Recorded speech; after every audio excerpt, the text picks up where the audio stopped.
People are stupid.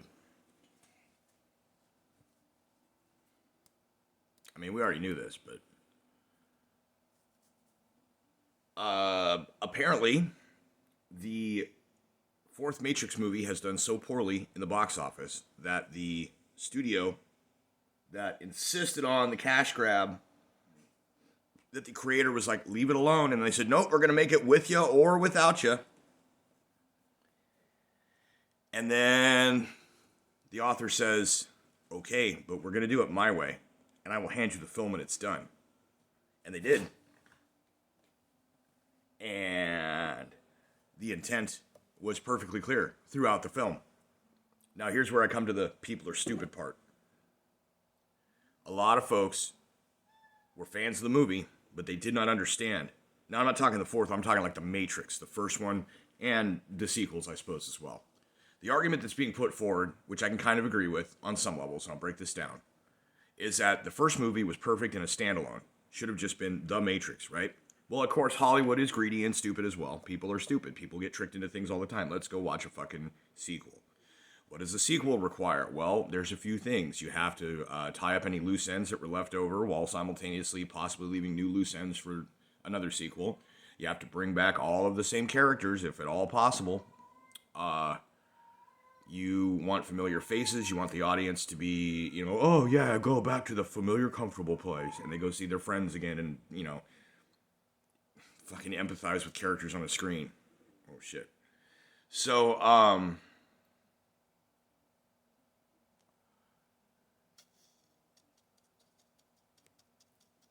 sequels get made. They made 2 and 3 simultaneously so they could get the whole thing out and not be fucked with. What does the second and third film do? It takes the idea of him being the freedom fighter, hope of humanity, and showing how futile his pursuit may actually be, as well as open up the very, very distinct possibility that even the free and awake layer above the Matrix is just another level of the Matrix. And this is not clarified in the slightest in the fourth film, for sure. So the second movie was decent. It was all right. The third movie is the weakest of the 3. But between the 2 sequels, they tell a story that expands on the first one, uses the logic of the universe to make sense. I don't think there's anything in them that's really wacky or out of line. And then the third movie ends with a clean finish. Trinity dies, Neo dies, a balance is found. I don't want to say struck. You don't strike a balance. If you strike a balance, the balance falls, right? And that's that. The rainbow sunrise in the morning and blue sky in the Matrix, right? And of course, then the studio's like, "Hey, we should do another remake or something. Let's make another Matrix." So then the thing happened. We all know the story by now. I will repeat it briefly. Studio says, we're making a movie. Creator of the movie says, that's a terrible idea. That should have been 1 movie, but then you made it 3, and the 3 was okay, but we should leave it at that. And they're like, no, 4 is bigger than 3. That's 1 more. And the author goes, yeah, and the studio goes, look, we're going to do it either way. So and the author says, okay, I'll do it, but I'm going to do it. So first half hour of the new movie is basically mocking the studio and the industry, showing how it feels to be told that you need to add to something which was already good and perfect. The stress, the emptiness. Nice joke about the blue pill.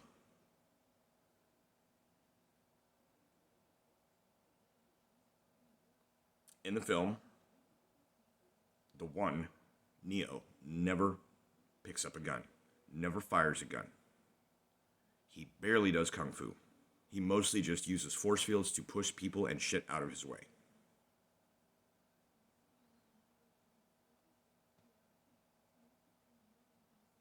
At the end of the movie, the reality of the one is revealed as a necessary duality. That without the one, the other is worthless, and without the other, the one is worthless. And if they get too close, they become too powerful for the Matrix. So, then you have the two of them side by side, both awakened into one powers. And what this means is that an intelligent hacker, like the one who hacked the IRS base at like age 15, is able to just formulate idea, snap finger, shit happens in Matrix. That's real one power, right? But the reality is, from a storytelling perspective, an omnipotent character destroys any future stories that can be told. Completely just makes it vanish. Because how can an omnipotent character be faced with adversity that must be overcome with tension on screen for the purpose of entertaining an audience without the story being complete fuckery? So like I said, people are stupid. A lot of people got into the hype for this movie without ever questioning, should it have ever been made? They're just like, fuck yeah, going to the theater, gonna be explosions, gonna be... It's gonna be radical. Did they ever say, but didn't he die at the end of the thought? They both died. And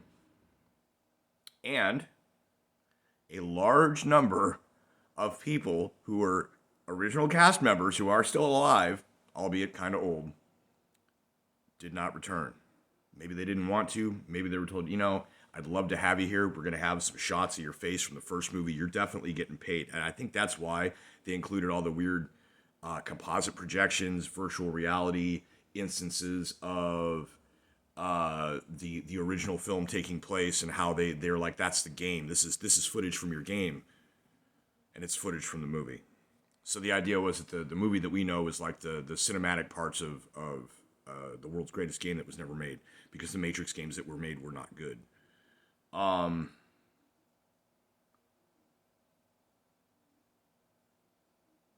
People are stupid. They went to the theater, a few of them, or they heard the previews, the reviews of it. People were talking about what it was and what it wasn't, and then they didn't go. And it's fine either way, because it's failed at the box office. No further sequels will be made. That's the point. That was the goal. That was the goal. And people aren't seeing it. Fucking piece of trash. I was so disappointed. I fucking walked out that job. Bullshit. I want my... You fucking morons. You idiots. Gotta watch the whole thing to get the point. And by the end of it, it's like, okay, so how are they gonna... And now, like I said, people are stupid. So the average person would be like, man, my brain hurts trying to figure out how I can't make another Matrix now.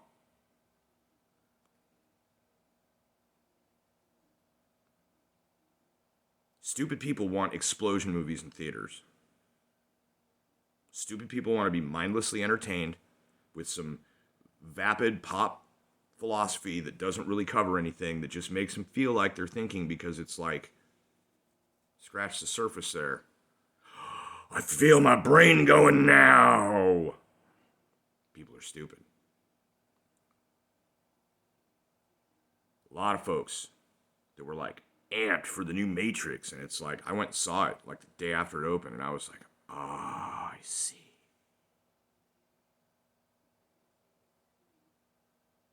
They didn't even try and give an accent of any sort to the guy playing Smith. Which is to say, Hugo Weaving has a very thick Australian accent that he hides, but you can tell his neutral accent English has an underlying os to it. So it would have been cool to have a different accent, or maybe that guy is Australian doing a non-accent. But the guy that plays Smith, other than being a white dude, actually he has a way better hairline than any of the agents. The agents all had that receding hairline with a little comb back. This guy doesn't. The character of Morpheus is not Lawrence Fishburne's Morpheus. It's a whole other thing. And he just stands there. I love the some of the reviews were great when they're like, and what does he do in this movie? He's in the movie. He does very little. There are times when he just opens fire, and it's like an AI, bot in a game that's supposed to be like your cover and your backup, and they're like laying down suppressive fire that doesn't hit anything. He's got stormtrooper aim. And I mean, on that level, there's a lot of brilliance in the movie. Make no mistake about that. There is a ton of brilliance, some interesting extrapolations of how things would be by the author, who is legitimately the creator of the original. So this is canon, right? But the things I like are like how Morpheus figured out how to dress, how to act, how to be. Why that version of Morpheus existed to begin with. The questions people had, these dumbass hokey lines that were in the trailers. Time to fly, all this crap. Well, it turns out the guy's a fucking parody on purpose. The author's like, hey, this character's a parody. And the actor was in on it because he says, yeah, I definitely play Morpheus. Well, what's he do? He's in the movie.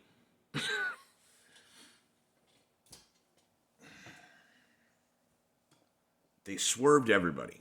They swerved them with the previews. They constructed a movie that was going to be what they wanted, and they made damn sure that the moments they could put into the previews to give people the wrong impression would be there. So you had people that didn't want to go see it because they didn't like the blue hair girl, right? I will avoid stuff that has overt woke symbology to it, but when it comes to the Matrix, I'm going to give that a chance because there's so much else going on in that movie. Whereas the Marvel Cinematic Universe, I've not had an interest in ever. Everyone's like, oh, that's the ones that I saw were aight. They were okay. They were just okay. They were full of explosions and CGI, much like the Matrix. And people seemed to think that they were going to get like yet another of something epic and this freaking Thanos level battle, and that was all dog shit. Those movies were all dog shit. They were dog shit that people just ate up. They ate it all. They cleaned the plate full of dog shit and asked for more.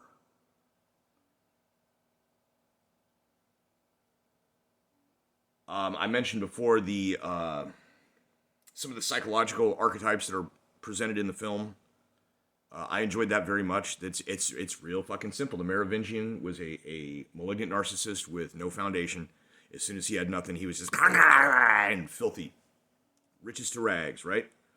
And so you've got the that's even some like biblical symbolism too. I mean, you know, the last become first, first become last, all that stuff, right? And his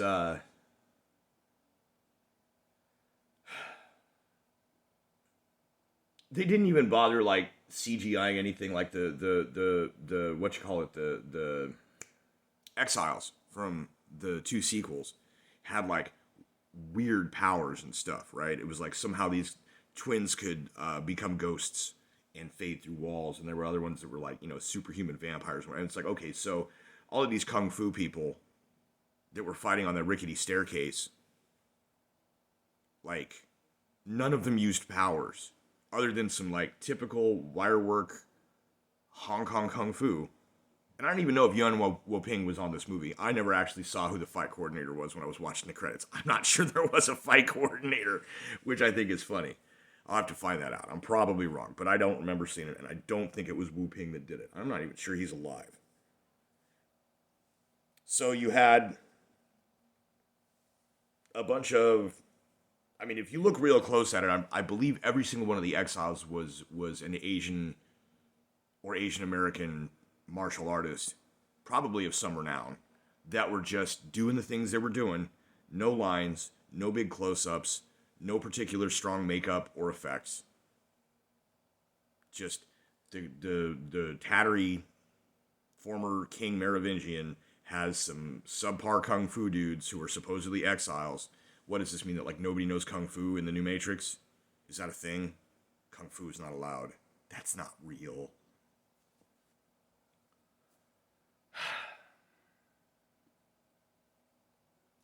Matrix and Neo. Neo and Smith. God damn. Neo and Smith are perfect opposites. Perfectly balanced. That's the whole thing. It's the Beerus and Goku punching the universe. You know, they keep doing this, they're going to destroy reality. They can't counter each other. They can't stop each other. They are perfectly matched, perfectly balanced. They are connected. They are soul forged. If one perishes, the other perishes. If one is free, the other is free. If one is captured, the other is captured.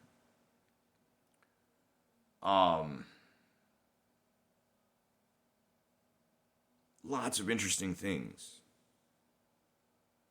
But ultimately, leading to this whole, I got to the point where it was like, I had to agree with Niobe. Like, there's just like, but why?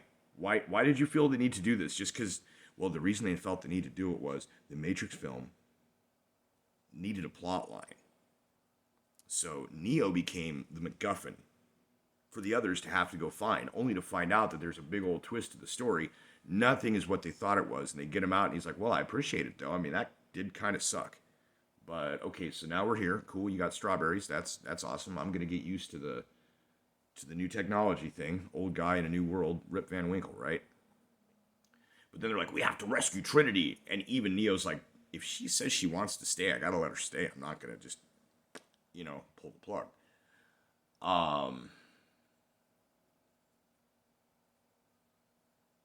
All this weird stuff, right? To where at the end, she decides, yeah, I didn't even realize that this was bullshit. This is, in fact, bullshit. Then we find out that her aptly named virtual husband, Chad, that was hilarious. And not in a wokey way. I just thought it was funny. Yeah, of course. Of course. Because we know the memes. We know how Neo's going to feel when Tiffany and her husband, Chad, and their 3 beautiful children. Then it turns out that Chad was never a real person, which means that her kids were never real people. So she's like, yeah, this is stupid. And she gets out. Okay, so at that point, like, they're risking world war, the end of the truce, the destruction of all free society, and a further authoritarian clampdown for going through the motions of a Matrix movie in a plotline in a Matrix movie where there was absolutely no need to do so.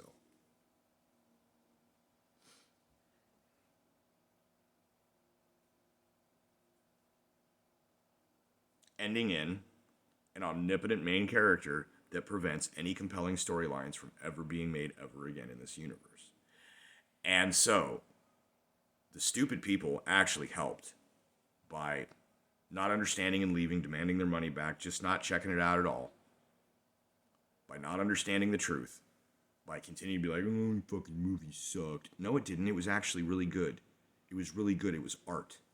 But it was not an explodey kung fu movie like you thought it was going to be. So that's why you think it sucked. Stupid people wanted explodey kung fu movie. Explodey kung fu movie had no purpose, no reason to be at that point. It was pure philosophy at that point, after the fact. So now, no sequels. Good. Good. That's awesome. The reason it is awesome is that the last 3 Star Wars movies that came out were all exploding and awesome, and people were like, hey, go to the theater. And guess what? They progressively got worse. From the one, episode 7, that at least had like a super fan in J.J. Abrams, a guy who knows how to dig into the universe a bit. It wasn't the best movie of the series by any means. It may not have been the worst. I don't know, maybe. But then they continually got worse after that. We now no longer have to worry about suffering through an endless repetition of garbage Matrix explosion kung fu movies that just piss all over the concept and the idea of the originals. Lana Wachowski successfully stopped the movie studio from destroying her creation. And I kudos, utmost loudery. I laud thee, Lana Wachowski, for your amazing job and just 50 TV screens of you giving the finger to the architect, right? I'm pretty sure that was the point. It seemed to me that that's what the point was. I believe the mission was accomplished, and like I said, I'm not that upset that there aren't going to be a series of trash movies put out by a studio that only cares about the money, that's going to rehash bullshit, that's going to change the continuity and the canon. That can't happen now? Hell yeah. And I can't say more power to Trinity, because she's already got literally all the power. That's hilarious. I love it. I love the duality concept. I love the realism, the actuality of human interaction explored through the film. Because it is not divided. It is not tribal. It is about getting along. It is about trying to live a good life. It is about not being stupid. So, yeah. Once again, congratulations. Most impressive job to not only Lana, but probably I don't know the status of somebody told me that both of the Wachowskis have transitioned, so I don't want to say the wrong thing here. Congratulations to both of you. Congratulations to everyone else who worked on the film, who was in on this, who knew what was up. I could tell. Keanu has acting mode, and Keanu can't act his way out of a wet paper bag mode. And he engaged wet paper bag mode for most of this movie, and I believe it was on purpose. Because I've seen him do other stuff that it's obviously not. So to have him phone it in is perfect. Perfect. I don't believe any of it was unintentional. I believe this is some Andy Kaufman level stuff. Bravo. Good work. From one artist to another. That, I could never accomplish something of that magnitude, of that level of success. Obviously, my hat's already off. Bravo. Good job. Sorry that the franchise is probably not going to make any more money, but hopefully you're a wise investor and find something else to do as a movie. Make another piece of art. There's all kinds of stuff if that's what you want. But if you want to chill out and not have to do that, that's your choice too. And if they now are not going to harass about the fact that the perfect trilogy that now has a quadrilogy with a reason not to make a quintilogy or whatever, pentilogy, good. Don't let them ruin the good things.